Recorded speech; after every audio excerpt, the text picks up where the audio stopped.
কাঁঠাল ভাই, তুমি তো বিশাল বড়, আমি তো ছোট্ট একটা আম। তুমি নিশ্চয়ই খুব গর্বিত। হ্যাঁ, সত্যি বলতে কি, আমি অনেক বড়। তবে তোমার মতো মিষ্টি স্বাদ আর সুবাস কিন্তু আমার মাঝে নেই। হ্যাঁ, ঠিকই বলেছ। আমি ছোট তো তাই সবাই এত পছন্দ করে। আর তোমাকে খেতে হলে তো মানুষের বেশ কসরত করতে হয়। সেটা ঠিক। তবে আমার ভেতরে পাকা কাঁঠালের গন্ধ কিন্তু মানুষ ভুলতে পারে না। আর তোমার আমের আটি তো ছোট্ট আর মিষ্টি।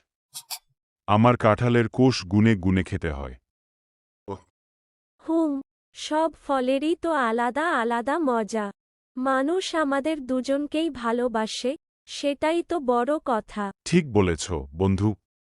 আমরা দুজনই মানুষকে খুশি করতে পারি। চলো, আজ থেকে আমরা নিজেদের নিয়ে গর্ব না করে বন্ধু হয়ে থাকি।